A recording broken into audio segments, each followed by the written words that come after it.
now about whether the Prime Minister's right to say he will recognise a Palestinian state. 02078622222. Keir Starmer called an emergency cabinet meeting yesterday to discuss the situation in the region and afterwards gave a statement confirming he would recognise Palestine. There's a bit of a rider. He says, unless Israel meets certain conditions. So let's have a listen.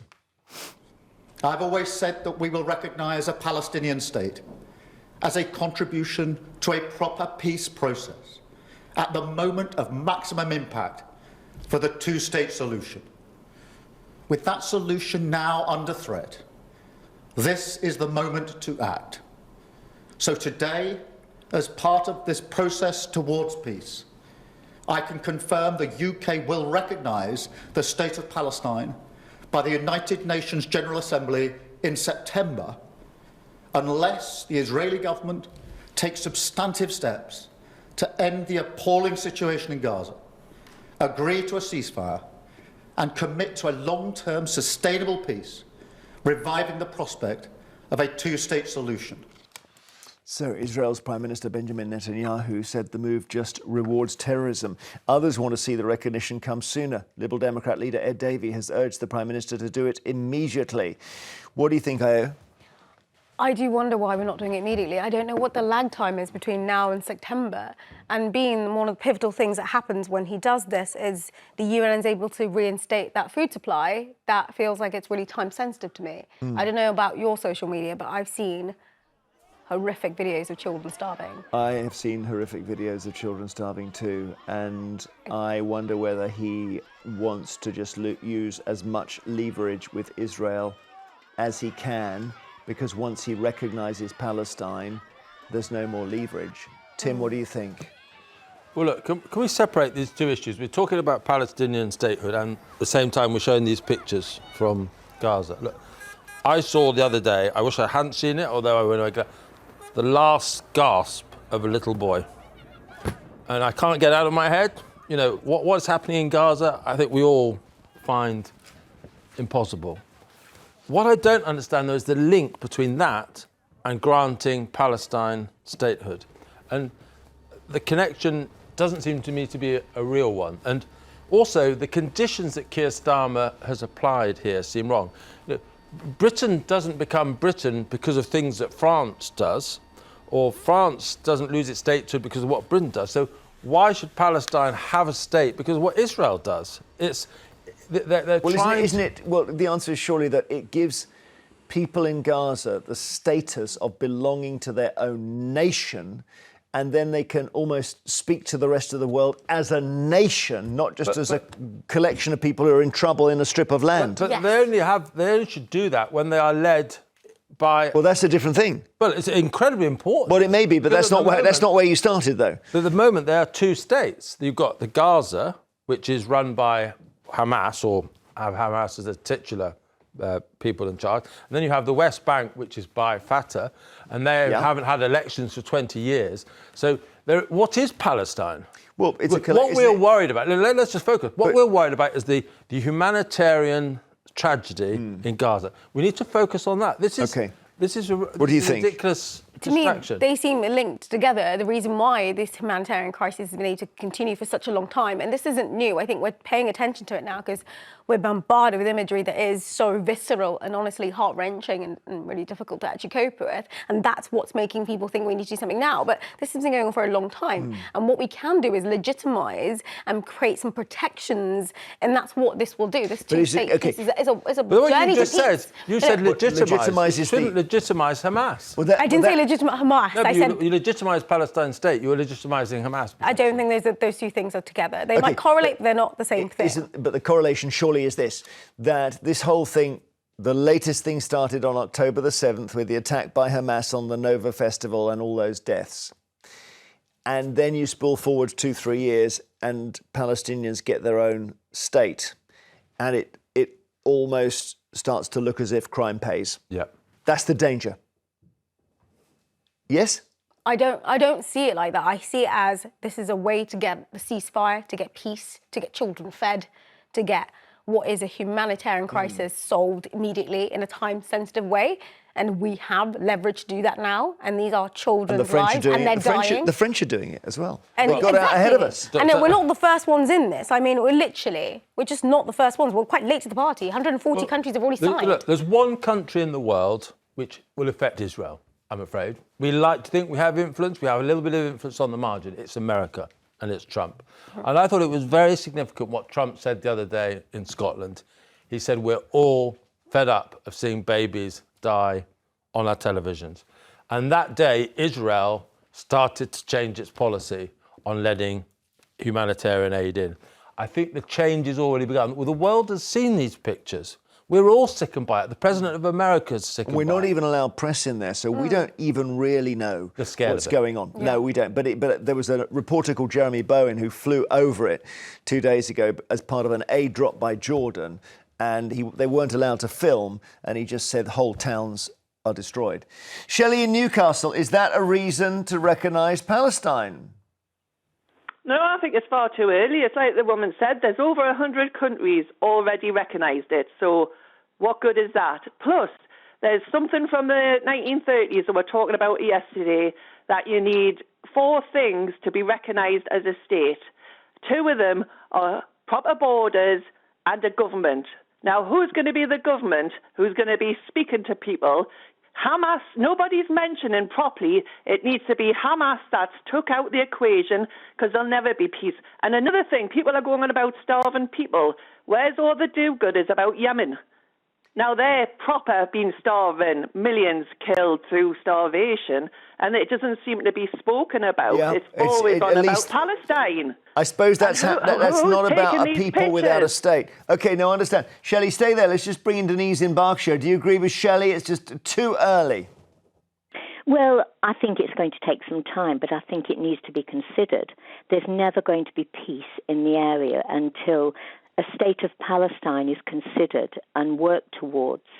It isn't fair because, in 1948, when the State of Israel was created, there was a lot of countries surrounding the area that was asking for Palestine to be given statehood. Yeah. And it was never looked at, and it was bound to cause trouble. That land that is now Israel was also part of Palestine. It was where people of all religious beliefs were living together. Let me bring Shelley back. Shelley, isn't that the point, that until we say, look, Palestinians have a right to a border and a country, we can't get this thing off the ground at all? Yeah, but it's like I say, who's going to be governing them? Well, you need to have a government for them to speak for the people.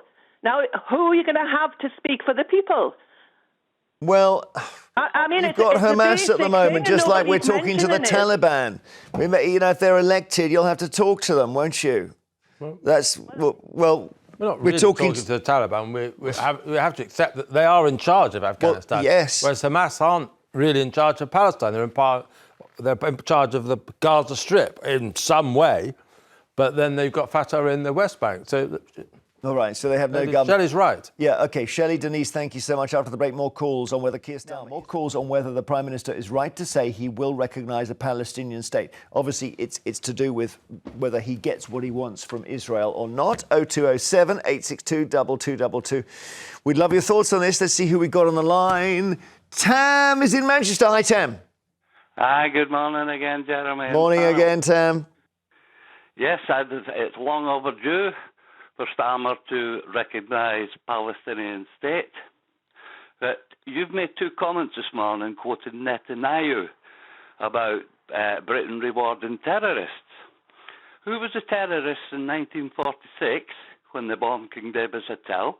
Who was a terrorist in 1948 when the Stern gang and others were going around murdering British soldiers? Yeah, we're going back away for that, but I take your point. Yes, yeah, which is all around the foundation of the State of Israel. For those who don't know, the Stern Gang were a pro-Israel group who then all went into politics, actually, yeah. Yeah, but we don't recognise and we don't speak to terrorists. That is the tone from the government. So why are we rewarding terrorists now? I don't know if they've said we don't speak to terrorists, because plainly they do. Well, obviously, yes. Well, but look at keep saying we don't. Sinn Féin IRA.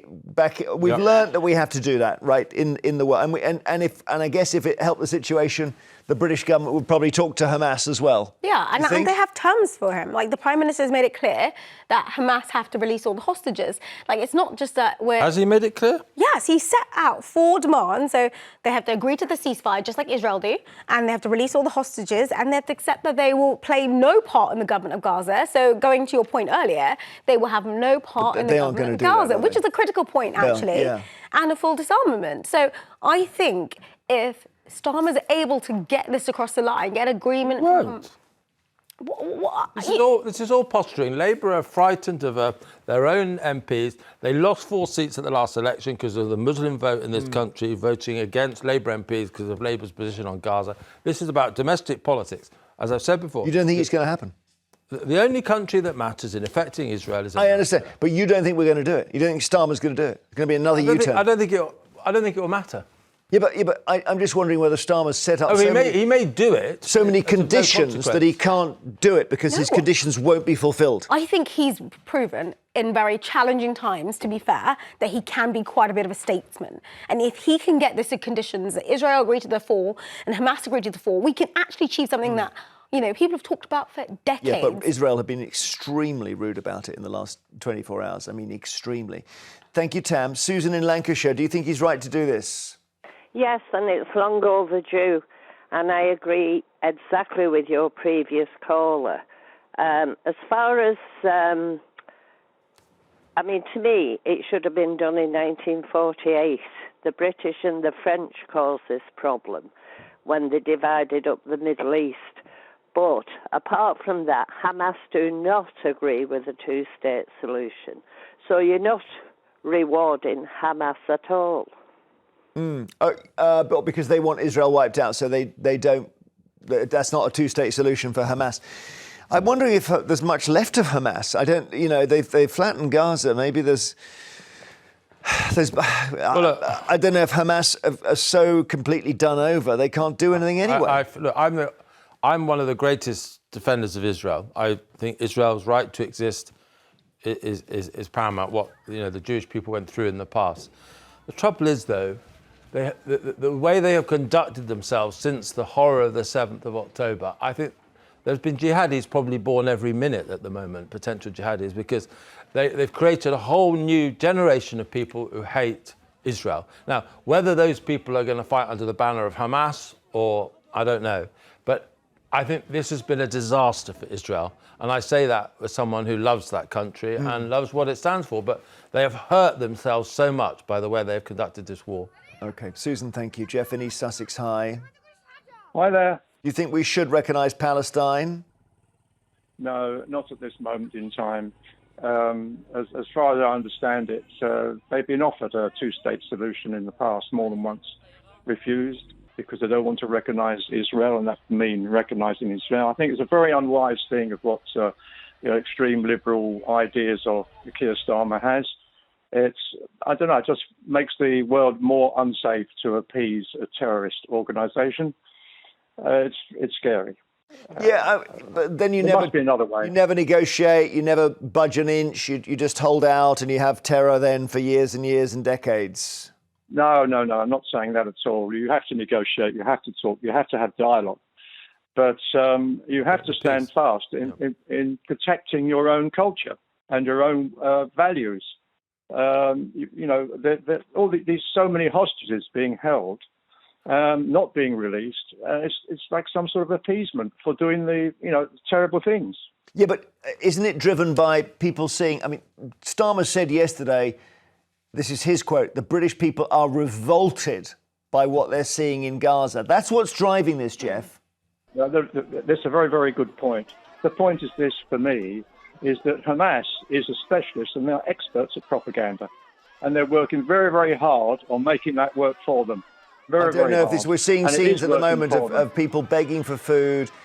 There is starvation, the UN say. I don't know if this is propaganda. I really, isn't that offensive to say that? Yeah, I think it's disappointing. It's disappointing that it appears that Israel are refusing Western journalists to go in and really find out, freedom journalists, freedom of the press journalists, going in and finding out exactly what is happening there. Unclear what's happening there. We see terrible, terrible pictures of starvation and people, kids and children, women dying. It's not unclear, is it? It's pretty clear, actually. I mean, how unclear is it for you, Jeff?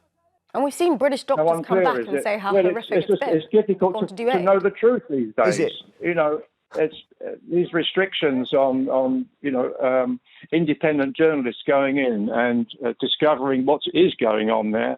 Very, very difficult. I think if you see the pictures of those children trying to reach out for a bit of bread, the images of their faces, they are hungry, they're terrified, they are desperate. And Jeff, we don't know exactly who, to apportion the blame to, a bit of Hamas, a bit of Israel, but what we do know is that starvation is absolutely real. These are desperate people. Jeff, thanks so much. Of course, we had that film put out by Trump, and it was made by someone. It was a film called Trump Gaza. Do you remember that? The golden... Turning it into a resort. Turning it into a resort. And he's not getting... Funny enough, he still thinks it could become a resort. Views on that? He thinks everywhere could become a resort. I think he's just a businessman trying to make money everywhere. Yeah. Everything. I don't think... To be fair, I think seems to be a real alignment with Israel. You have an alignment with them too. But all I think about right now is how can we get to a peaceful place? I think it's about being pragmatic, negotiating when we need to. That's what Starmer's suggesting, these clear terms. And I worry about, like people saying what Jeff's saying, that's not real and it's propaganda, because it almost feels like it's dehumanizing what is a real crisis, and it's not allowing us to take it seriously. And I want Starmer to take it seriously. I want the people of this country to be outraged and push for our government to take action, because this is not acceptable. One more call. Lena in London, hi. Hello, good morning. Do you think it's time to recognise Palestine? Yes, I do think, and I want to tell you, we watch your program every day. Me and my husband, we like it very much. And now I hear, yesterday I saw the BBC, Bo and the man of BBC said they are already clearing to put settlers in Gaza. Also, we hear they say lies. Why don't they allow every journalist to go and see if it's true or not? And also, I want to make a point that we hear Hamas is a terroristic group. I want to ask you, how many people did Hamas kill? And as far as I'm concerned, the greatest terroristic state is Israel. Netanyahu is a terrorist. He gets excited by killing children every day all right. for 1.5 years. Even Hitler didn't do that, to bomb relentlessly for 1.5 years, a tiny piece of land. I hear your anger. Thank you very much. And obviously... October the 7th was horrific, and the images we're seeing now have upset people considerably, to say the least. All right. Later.